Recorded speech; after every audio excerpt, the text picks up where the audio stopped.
வீட்டில் வைக்க கூடாத தெய்வங்கள். ஆண்டி கோலத்து முருகன் வறுமையை உண்டாக்கும். உக்கிர தெய்வங்கள் வீண் மனஸ்தாபம் ஏற்படும். தாயார் அல்லாத சுவாமிகள் குடும்ப பிரச்சனைகள் ஏற்படும்.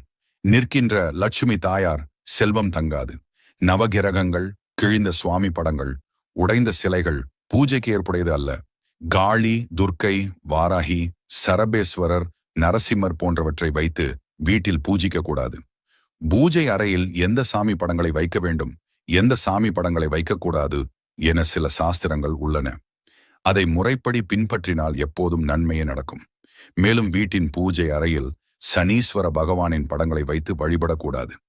மாறாக அவருடைய வாகனமான காகத்தின் படத்தை வைத்து வழிபடலாம்.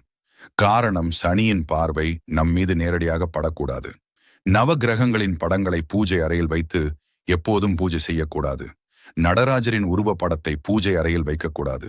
கடவுளின் உருவமானது மிகவும் ஏழ்மையாக இருந்தால், அதாவது மொட்டை அல்லது கோவணம் கட்டிய நிலையில் உள்ள முருகப்பெருமானின் படத்தை வீட்டு பூஜை அறையில் வைக்கக்கூடாது. கோபமாக இருக்கக்கூடிய காளியின் படத்தை வீட்டில் வைத்து பூஜை செய்யக்கூடாது. சிவபெருமான் மட்டும் தனியாக இருக்கும் உருவப்படம் அல்லது அவர் தனியாக இருக்கும் முழு உருவப்படம் போன்றவை வீட்டில் இருக்கக்கூடாது.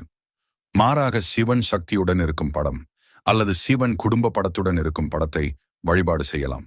வீட்டில் உடைந்த சிலைகள், சிதைந்த சாமி சிலைகள், கிழிந்த உருவ படங்கள் போன்றவற்றை வீட்டில் வைத்து பூஜை செய்யக்கூடாது. அது மட்டும் இல்லாமல் உக்கிரமாக இருக்கக்கூடிய எந்த ஒரு கடவுள் படங்களும் வீட்டில் வைத்து வழிபடக்கூடாது. மேலும் நீங்கள் வீட்டில் சிலை வைத்து வழிபடுபவராக இருந்தால் அச்சிலை உங்கள் கையின் ஒரு ஜானுக்கு குறைவாக இருக்க வேண்டும். காரணம், உருவ வழிபாட்டை விட சிலை வழிபாட்டுக்கு சக்தி அதிகம். அதற்கு முறையான பூஜைகள், படையல்கள், தினமும் தீப ஆராதனை போன்ற முறைகளை கடைபிடிப்பவர்கள் மட்டுமே சிலை வழிபாட்டை நடத்த வேண்டும்.